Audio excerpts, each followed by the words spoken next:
Sir कर दिया start मैंने। हाँ, बिस्मिल्लाहिर्रहमानिर्रहीम। तो कल तक हमने यही पढ़ा था कि क्या क्या मतलब आपके पास न्यूक्लियर एरा जब से स्टार्ट हुआ है ना, उसकी मतलब बिगेनिंग हमने पढ़ ली। फिर उसके बाद ये क्या weapons of mass destruction, nuclear age को हमने पढ़ लिया। इसके बाद हम आगे न्यूक्लियर हैव्स एंड नॉट्स पर इनके दरमियान जो इंट्रैक्शन होती है, न्यूक्लियर पॉलिटिक्स में हमने उसको डिवाइड कर लिया, उसके पर्पस बता दिए। उसके बाद हम किस चीज़ पर आए, प्रोलिफरेशन क्या है, न्यूक्लियर प्रोलिफरेशन को हमने डिफाइन कर दिया। फिर न्यूक्लियर नॉन प्रोलिफरेशन रिजीम को हमने बता दिया कि ये क्या चीज़ होती है, फिर ये किन तीन कैटेगरीज में फॉल कर रही है। वो कैटेगरीज आई यही है, एनपीटी और एनएसजी हमने मतलब एक्सप्लेन कर दिया। फिर इस पर पाकिस्तान की पोजीशन भी बता दी, और पाकिस्तान की पर्टिकुलर पोजीशन क्या है वो भी हमने मतलब मेंशन कर दी। अब हम आते हैं managing the nuclear weapons and डिसआर्मामेंट पर, कि इसके अलावा ये तो था न्यूक्लियर नॉन प्रोलिफरेशन रिजीम। अब ये चीज भी न्यूक्लियर नॉन प्रोलिफरेशन रिजीम में ही आती है, लेकिन यहाँ पर मकसद क्या है, यहाँ पर दो मकासद हैं। या तो सिर्फ इसको मैनेज करने की बात की गई है कि न्यूक्लियर वेपन्स जो एग्जिस्टिंग न्यूक्लियर वेपन्स है इनको मैनेज किस तरह किया जाए, ठीक है। मतलब इसका इस्तेमाल, इसके टेस्टिंग या सारा कुछ जो हो रहा है ना, उसके हवाले से क्या मतलब रास्ता इख्तियार किया जाए, और फिर इस पर चलते हुए हम किस तरह डिसआर्मामेंट की तरफ जा सकते हैं, ठीक है। तो हमारे पास ग्लोबल लेवल पर, इंटरनेशनल लेवल पर ये तीन एफर्ट्स हुए हैं, ठीक है, जो कि बुनियादी तौर पर आया। एक तो मतलब ये जो ग्रोथ है न्यूक्लियर वेपन्स की, इनको मतलब मैनेज किया जा सके, और एवेंचुअल उसको मैनेज करके इवेंचुअली हम कंप्लीट न्यूक्लियर डिसआर्मामेंट की तरफ चले जाएं, ठीक है। इसको हम तीन मतलब बुनियादी, वो जो आप हमारे कोर्स में भी है सिलेबस में, और ये हमारे पास मौजूद है, मतलब जिस पर बहस भी होती है न्यूक्लियर का, जब भी आप ओपेंगे या इन चीज़ों का जिक्र करना ज़रूरी होता है। तो इसमें पहले जो ट्रीटी है ना, उसको कहते हैं पार्शियल टेस्ट बैंड ट्रीटी, ठीक है, पीटीबीटी, सही है। इसको हम कहते हैं लिमिटेड टेस्ट बैंड ट्रीटी। ये दोनों नाम है इसके, ठीक है। मैं यहाँ पर लिख लेता हूँ, आगे मैंने इसको एक्सप्लेन भी किया है, इसको आपको देख लेंगे। ये हुई हमारे पास 1963 में, ठीक है। ये क्या चीज़ थी, क्या नहीं थी, क्या क्या इशूज थे, ये हमें पता होगा। फिर इसके बाद आती है कंप्रहेंसिव टेस्ट बैंड ट्रीटी, जो कि जिसको सीटीबीटी कहते हैं, जिसका नाम आपने सुना भी होगा। ये 1996 में आ जाती है, ठीक है। फिर उसके बाद जो अभी प्रपोज हुई है रिसेंटली, उसको कहते हैं fissile material cut off treaty, ठीक है, एफएमसीटी जिसको कहते हैं। ये 1998 में प्रपोज हुई, ये प्रपोज हुई, ये कोई इम्प्लीमेंट नहीं हुई पूरी तरह से, सही है। इसको आगे मैं समझाता हूँ कि किस ट्रीटी का क्या स्टेटस है अभी। लेकिन आपके लिए ये याद रखना जरूरी है कि इन तीन ट्रीटीज में एक चीज कॉमन है, कि इसमें एग्जिस्टिंग न्यूक्लियर वेपन्स को मैनेज करने की बात की गई है। पिछले वाले में क्या था कि उसमें इस तरह मैनेज करने की बात नहीं की गई थी, उसमें सिर्फ सिक्योरिटी सेफगार्ड्स को इंश्योर किया जाएगा। हम किस तरह बाकी स्टेट्स को मतलब न्यूक्लियर प्रोलिफरेशन के जुमरे में आने से रोकें, और किस तरह हम इवेंचुअल डिसआर्ममेंट की तरफ चल जाए। लेकिन इसमें क्या है, इसमें एग्जिस्टिंग वेपन्स को मैनेज करने की बात की गई है, और फिर इसी के पर्सपेक्टिव डिसआर्ममेंट की तरफ जाने की बात की गई है, ठीक है। अब हम आते हैं पार्शियल, ये क्या है आपके पास जो पीटीबीटी है, ठीक है, partial test ban treaty, limited test ban treaty 1963 वाली, ठीक है।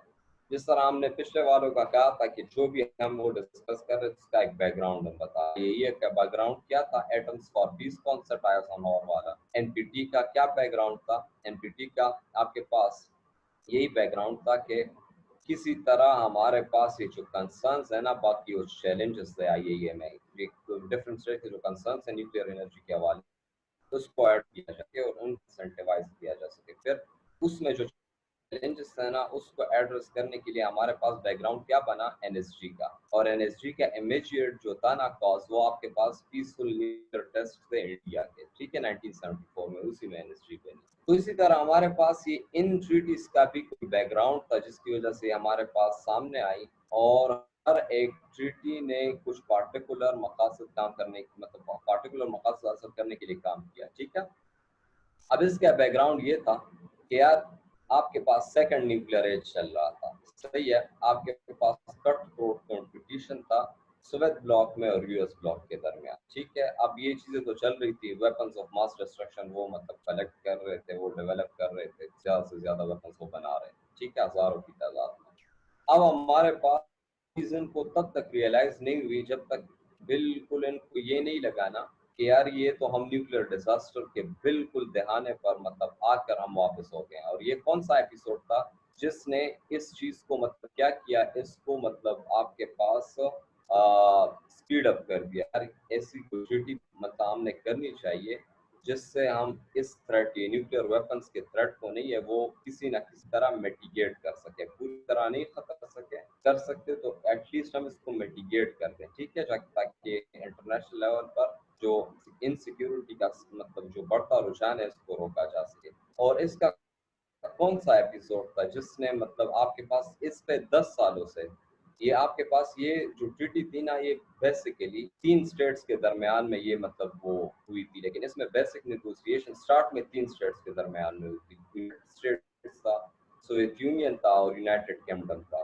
लेकिन इससे पहले आपके पास तकरीबन 10 सालों से आर्म्स कंट्रोल पर मतलब बात हो रही थी कि आर्म्स को मैनेज किस तरह किया जाए, ये हथियार जो आपके पास है सोवियत यूनियन और यूनाइटेड स्टेट्स के दरमियान। लेकिन आपके पास सीरियसनेस कब आती है और कब ये मतलब ग्रेविटी फील होती है कि यार ये चीज़ तो मतलब इस मसले को तो हल करना चाहिए या एटलीस्ट इसको मैनेज करना चाहिए ताकि थ्रेट्स हमारे पास मिटिगेट हो सके। तो ये हमारे पास था क्यूबन न्यूक्लियर मिसाइल क्राइसिस, ठीक है। क्यूबन न्यूक्लियर मिसाइल क्राइसिस 1962 वाला ये क्या चीज़ थी, क्या था? यस सर, वो जो कम्युनिज्म और कैपिटलिज्म के बीच में जो क्राइसिस राइज हुई थी, हमें जो मिसाइल का वो चला था सर, फिर जो अमेरिका ने वो ships.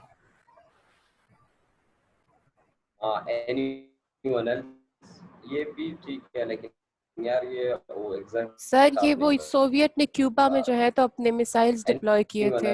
Else Cuban missile crisis क्या कहते हैं, न्यूक्लियर वेपन्स के मिसाइल्स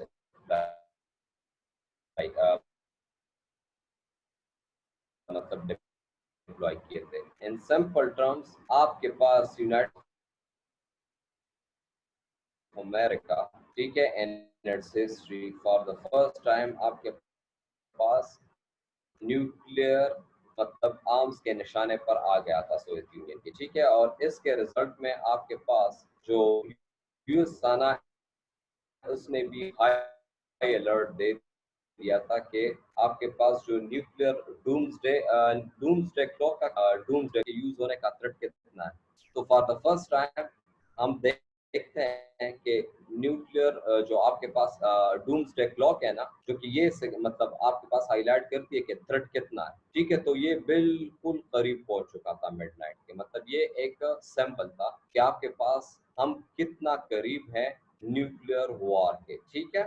तो इनके पास फिर क्या होता है, फिर ये आपके पास क्राइसिस मतलब बिल्कुल मतलब वो जंग के दहाने पर आकर ये डिफ्यूज हो जाता है। आपके पास जो यूएस है वो आपने मतलब वो क्या है, इनके जो एलाइज हैं, ठीक है, वेस्टर्न यूरोप में जो थे, ठीक है, वहां से आपके पास वो प्लूटो मिसाइल उन्होंने हटा दिए और उसके बदले में आपके पास रशिया ने जो है ना कि क्यूबा से अपने न्यूक्लियर वेपन्स अनडिप्लॉय कर दिए, सही है। लेकिन इसके साथ ही सिर्फ ये बात नहीं, ये चीज तो रिजॉल्व हो गई, लेकिन उन्होंने ये कहा कि यार हम मजीद कॉन्फिडेंस बिल्डिंग मेजर्स की तरफ जाते हैं, ठीक है। तो आपके पास ये ट्रीटी हमारे मतलब ये ट्रीटी रिजल्ट हुई जिसको कहते हैं limited or partial test ban treaty, ठीक है। इस सारी चीजों के रिजल्ट में हमारे पास ये ट्रीटी इनके दरमियान होती है, सही है, 1963 में। इसका ऑब्जेक्टिव क्या था, ऑब्जेक्टिव आपके पास सिंपल था कि यार न्यूक्लियर वेपन, मैंने आपको बात बताई ना कि न्यूक्लियर वेपन्स को मैनेज किस तरह किया जा सके और अल्टीमेटली हम डिसआर्मामेंट की तरफ चले जाए। तो इसका ऑब्जेक्टिव भी यही चीज मतलब अचीव कर रहा था। इसका ऑब्जेक्टिव यही था कि यार न्यूक्लियर वेपन्स की टेस्टिंग को किस तरह रिस्ट्रिक्ट किया जाए। टेस्टिंग को रिस्ट्रिक्ट करेंगे तो अल्टीमेटली आपके पास किस जानिब आप जाओगे, आप नहीं सिर्फ न्यूक्लियर प्रोलिफरेशन को लिमिट कर रहे होगे बल्कि आप न्यूक्लियर डिसआर्मामेंट पर भी आगे जाके बात कर सकते हो, ठीक है। और इनका मकसद सारों का यही था कि मतलब जो आपके पास थ्रेट्स फील हुए थे ना यूएस और सोवियत यूनियन को और पूरी दुनिया को, कि यार हम तो बिल्कुल मतलब जौहरी जंग के बहाने पर हैं, ठीक है। तो इस चीज को मतलब वो मिटिगेट करने के लिए ये चीज की गई, ये ऑब्जेक्टिव मतलब सामने रखकर एलटीबीटी या पीटीबीटी साइन की गई, ठीक है। और इसकी एग्जांपल आपको कहाँ से मिलती है, ये प्रेसिडेंट कैनेडी जो कि मतलब इतने कीन नहीं थे नेगोशिएशंस में, लेकिन जब क्यूबल में क्राइसिस हुआ ना तो इनकी एक स्टेटमेंट है इस ट्रीटी के पर्सपेक्टिव से कि यार इससे हमारी सिक्योरिटी इंक्रीज होगी, किस तरह कि हम ये वॉर के जो प्रोस्पेक्ट्स है ना इसको किसी ना किसी तरह से कम कर लें। तो ये काफी दोनों साइड से इसको मतलब सराहा गया, ठीक है। और ये ऑब्जेक्टिव लेकर हमारे पास इसके फिर कुछ डिक्लेरेशंस किए गए। अब डिक्लेरेशंस कौन कौन से थे इस ट्रीटी के मतलब लिहाज से, कौन से डिक्लेरेशंस किए आप देखिए, मतलब वो सोवियत यूनियन और यूएसए ने कौन से डिक्लेरेशंस किए थे, anybody any idea. Partial test ban treaty या लिमिटेड टेस्ट बैंड ट्रीटी में बुनियादी बात क्या बताई गई, इन दोनों ने क्या प्लेज किया, ये जो पार्टी स्टार्ट में इस एलटीबीटी या पीटीबीटी की, एनीवन हैव एनी आइडिया। चलिए मैं बताता हूँ यार, इसमें सिंपल सादा इन्होंने ये प्लेज किया ना कि न्यूक्लियर वेपन्स टेस्टिंग हर एक एनवायरनमेंट में हम बैन कर देंगे सिवाय अंडरग्राउंड टेस्टिंग के। मतलब ये है कि आप सिर्फ और सिर्फ, इन दोनों ने ये प्लेज किया ना कि अंडरग्राउंड न्यूक्लियर वेपन टेस्टिंग के अलावा हम किसी भी तरीके से न्यूक्लियर वेपन्स को टेस्ट नहीं करेंगे, चाहे वो मतलब क्या है आपके पास अंडर वाटर हो। मतलब सिंपल ये है कि आप पानी में न्यूक्लियर वेपन्स टेस्ट नहीं कर सकते, आप अपर स्पेस में न्यूक्लियर वेपन टेस्ट नहीं कर सकते, ठीक है।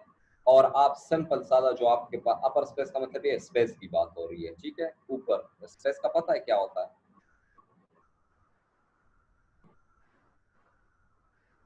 Yes hello, sir. चलो ओके, हाँ यार वैसे ही मैं आपको जरा एंगेज रखने के लिए पूछता हूँ, ठीक है। तो स्पेस में मतलब ये नहीं किया जाएगा। और आपके पास हवा में जो आम नॉर्मल एटमॉस्फेयर है ना, बिल्कुल इसमें न्यूक्लियर वेपन्स को टेस्ट नहीं किया जाएगा। लेकिन इस टाइम तक ये सारे जो है ना आपके पास जो न्यूक्लियर वेपन्स है, सोवियत यूनियन हो गया, यूएसए, ये इस एनवायरनमेंट में ये चीजें टेस्ट कर चुके थे वैसे आपकी इत्तला के लिए, ठीक है। लेकिन उन्होंने ये किया इस ट्रीटी में ये बताया कि अंडरग्राउंड टेस्टिंग के अलावा किसी भी एनवायरनमेंट में न्यूक्लियर वेपन्स टेस्ट हम नहीं करेंगे, ठीक है। अब इसके रिजल्ट्स क्या निकले? इसके रिजल्ट ये निकले कि आपके पास ये जो प्रोलिफरेशन था ना, प्रोलिफरेशन सिर्फ ये नहीं होता, मैंने आपको प्रोलिफरेशन की दो अकसाम बताई थी, एक हॉरिजॉन्टल था, एक आपके पास वर्टिकल था। तो इस चीज ने ये वर्टिकल प्रोलिफरेशन को रोक दिया, एक किस्म का स्लो डाउन कर दिया। मतलब ये है कि उसमें क्वालिटेटिव डेवलपमेंट है ना, ठीक है। तो ये भी एक क्वालिटेटिव डेवलपमेंट है कि आप डिफरेंट एनवायरनमेंट्स वेपन्स को यूज कर रहे हो, उसको मजीद सोफिस्टिकेटेड बना रहे हो। तो इसमें बैन होने के बाद, ठीक है, इन्होंने खुद मतलब इसको आउटला कर दिया। तो ये कि प्रोलिफरेशन के लिहाज से हमें अचीवमेंट एक किस्म की इस ट्रीटी से मिल गई, ठीक है। इसके अलावा आपके पास एक दूसरा रिजल्ट भी आया कि यार डिफरेंट एनवायरनमेंट से, चाहे वो पानी था या चाहे आपके पास एटमॉस्फेयर था, अगर आप इसमें न्यूक्लियर वेपन्स टेस्ट करते हो तो न्यूक्लियर वेपन्स में तो कौन से मतलब मटेरियल्स यूज होते हैं? Fissile material. और ये सारे कौन से मटेरियल होते हैं? कौन से मटेरियल रेडियोएक्टिव होते आइसोटोप्स होते हैं सर। हैं? एग्जैक्टली, रेडियो एक्टिव मटीरियल्स होते हैं, वो रेडियो एक्टिव एमिशंस खारिज करते हैं। और रेडियो एक्टिव एमिशंस का आपको पता है, they are highly penetrating and they are highly hazardous which cause cancers, ठीक है। और यही वजह है कि चेरनोबिल और ये सारी सिटीज में न्यूक्लियर डिजास्टर आया था ना, अभी तक वो सिटीज बिल्कुल एक गोस्ट सिटी का शक्ल पेश कर। गोस्ट सिटी किसे कहते हैं? जो कि बिल्कुल एक पूरी सिटी होती है, बिल्डिंग इंफ्रास्ट्रक्चर सारा कुछ होता है उसमें, लेकिन उसमें लोग नहीं होते, ठीक है। तो क्यों नहीं होते या क्यों वहां पर नहीं है? रेडियो एक्टिव एमिशंस की वजह से। इतना अरसा गुजरने के बाद भी आपके पास रेडियो एक्टिव एमिशंस के इफेक्ट्स वहां पर मौजूद है, ठीक है। तो ये है कि इन चीजों को भी रोका गया है इस तरीके से, ठीक है। अभी मैंने आपको स्टार्ट में एक बात बताई कि ये ट्रीटी आपके पास सोवियत यूनियन और यूएस के दरमियान नेगोशिएशंस का रिजल्ट था। इसको स्पीड अप किसने किया? न्यूक्लियर क्यूबन मिसाइल क्राइसिस ने। और फिर आपके पास 3 पार्टीज ने मिलकर इसको साइन किया, यूएसए, सोवियत यूनियन और यूनाइटेड किंगडम। अभी करंट डेट में, अभी की डेट में इसका स्टेटस क्या है? हमें जिस भी ट्रीटी को आप पढ़े ना, आप उसका आज की डेट में स्टेटस जरूर जाने कि यार अभी क्या मतलब शक्ल है इसकी। तो यार मोर देन 120 स्टेट्स ने ये मतलब क्या कर दिया है, रेटिफाई कर दिया है। सही है, मतलब इसकी पार्टीज बन गई है। ये स्टार्ट में मतलब लिमिटेड ये 3 ही थे, फिर आगे जाके मतलब बाकी स्टेट्स भी इसको साइन करते रहे। क्या पाकिस्तान ने इसको साइन किया है?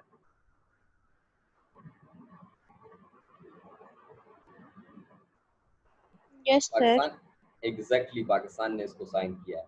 और वजह क्या है? वजह यही है कि बाकी स्टेट्स ने, यूएसए, यूएसएसआर, बाकी सारे स्टेट्स ने इसको किया है जो न्यूक्लियर वेपन स्टेट है, ठीक है, इंक्लूडिंग इंडिया।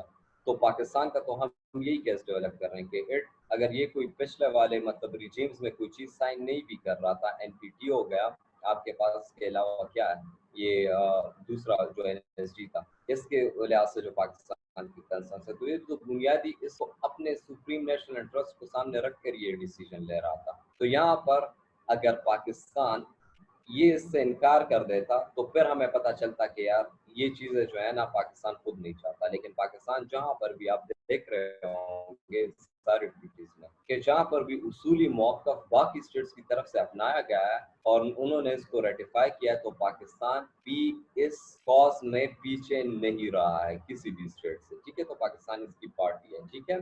अब इस नहीं है ये मतलब इससे हमें पता चलता है ना कि यार हम तो कहते हैं ना कि नेगोशिएशंस और डिप्लोमेसी वगैरह के इतने मतलब इफेक्टिव रिजल्ट्स नहीं निकलते, लेकिन इस ट्रीटी से हमें पता चलता है नॉन प्रोलिफरेशन रिजीम में कि यार nuclear diplomacy has effectiveness.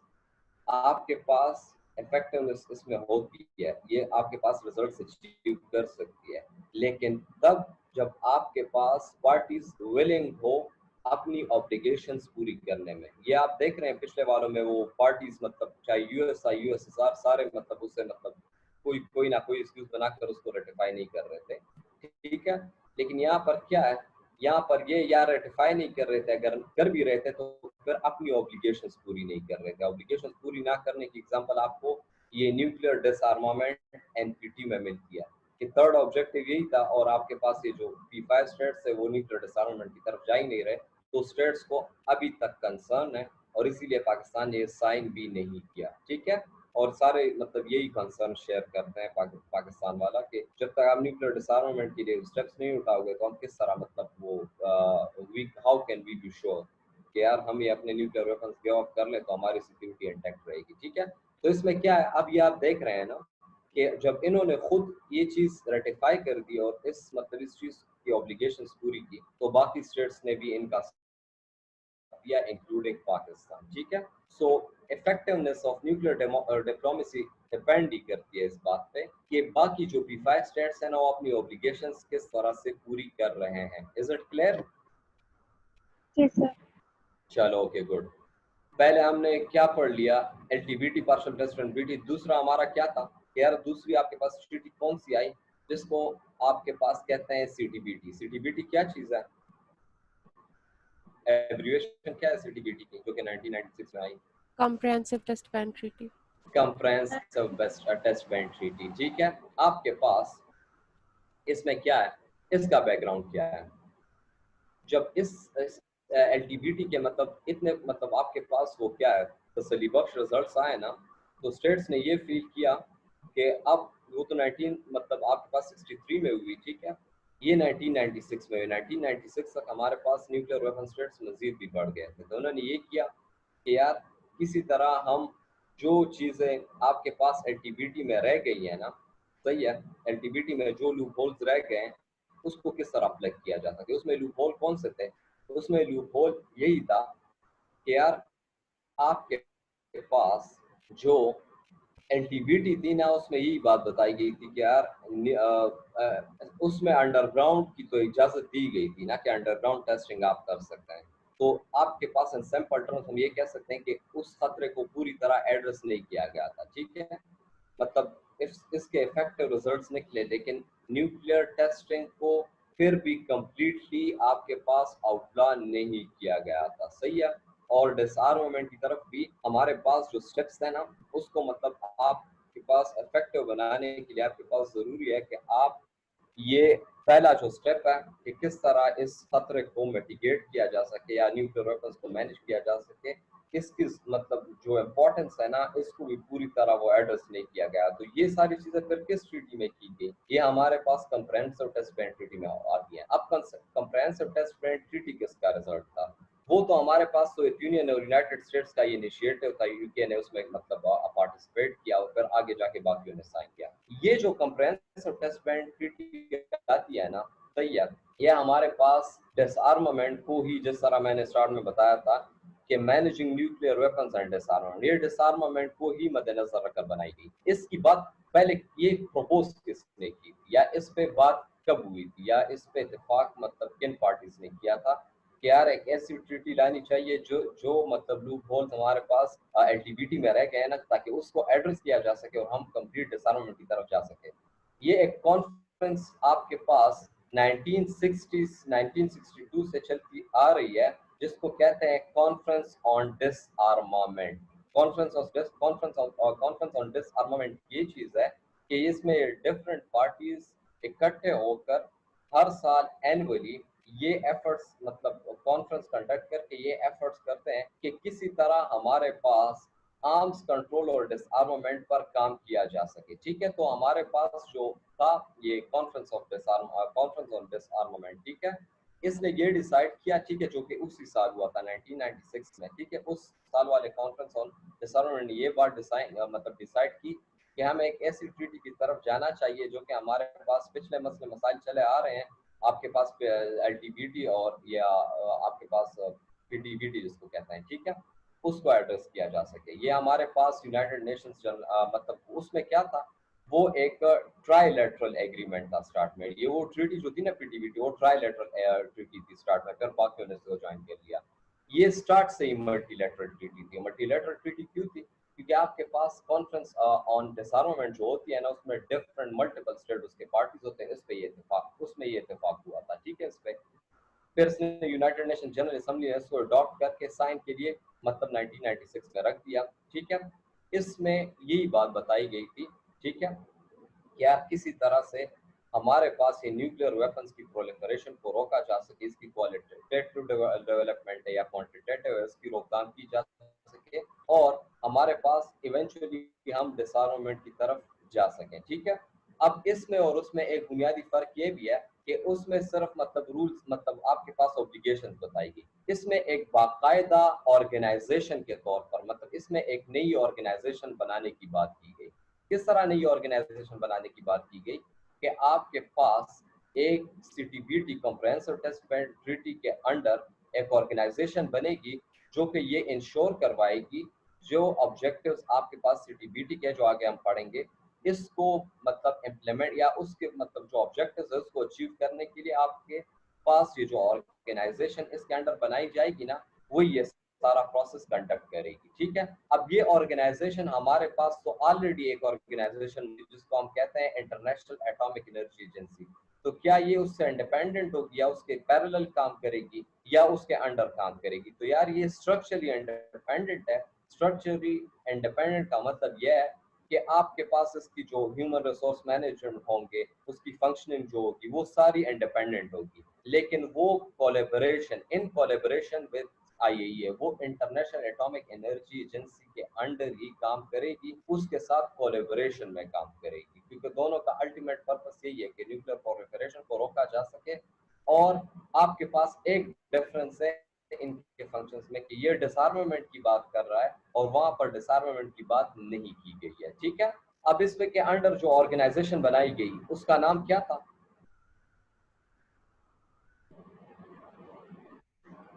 CTBT organisation. Exactly, comprehensive test ban treaty organisation. ये आपके पास किस जगह पर मतलब हेडक्वार्टर्ड है? वियना में। एग्जैक्टली वियना, ठीक है। यार ये चीजें आपने याद रखनी है, एमसीक्यू वगैरह में आ जाती है ना कि comprehensive test CTBTO is proposed to be based in फलाना आना, ठीक है, वो जिनीवा बयाना, ये स्विट्जरलैंड, ये सारी चीजें लिख लेते हैं, फिर बंदे को समझ नहीं आती यार ये कौन सी, ठीक है, सुना होता है लेकिन याद नहीं रहता। तो ये बयाना में उसके मतलब प्रपोजल दी गई, ठीक है।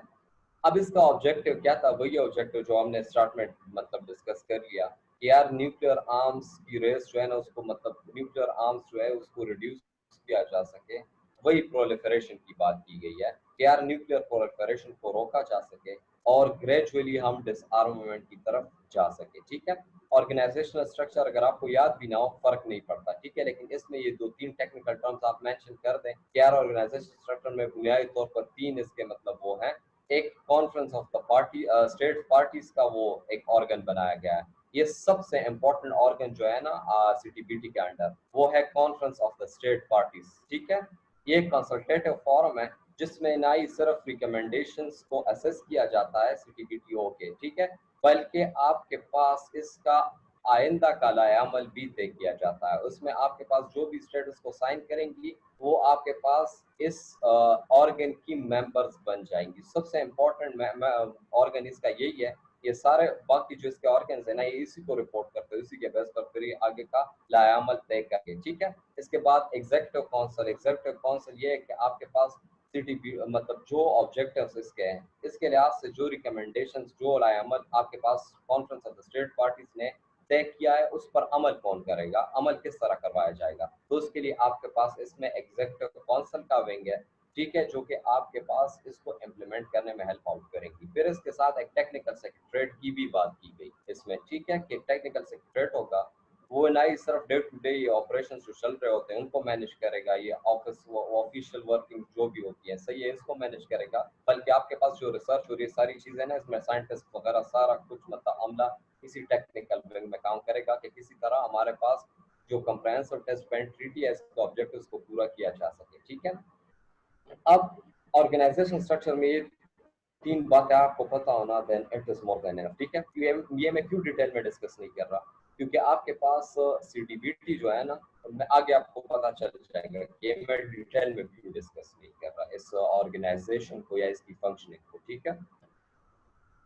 डिक्लेरेशन क्या की गई, जिस तरह हमने पिछले वाले उसमें बताया ना कि ऑब्जेक्टिव तो हमें क्लियर था लेकिन उसके अंडर फिर कुछ डिक्लेरेशंस की गई। उसमें डिक्लेरेशन क्या थी एलटीबीटी या पीटीबीटी में कि आपके पास अलावा अंडरग्राउंड टेस्टिंग के अंडरग्राउंड न्यूक्लियर वेपन टेस्टिंग के अलावा आप कोई भी किसी भी एनवायरनमेंट में न्यूक्लियर वेपन्स को टेस्ट नहीं कर सकते। इसमें क्या बात बताई गई, इसमें उसमें एक मतलब मसला क्या था, मैंने आपको एक बात बताई ना कि एक सीटीबीटी उसमें इश्यूज जो थे ना उसको एड्रेस करने के लिए मतलब इसको किया गया। तो उसमें बुनियादी इशू क्या था कि आपके पास न्यूक्लियर वेपन्स तो फिर भी टेस्ट होने मतलब हो रहे थे, आपके पास एक ऑप्शन खुला छोड़ा गया था, सही है, लेकिन इसमें फिर उन ऑप्शंस को भी खत्म कर दिया गया। उसमें क्या बात की गई कि किसी भी किस्म का न्यूक्लियर टेस्ट जो है ना वो बैन है, वो बैन होगा, it will be outlawed, it will be prohibited. किसी की किस्म का किसी भी एनवायरनमेंट में आप करना चाहें,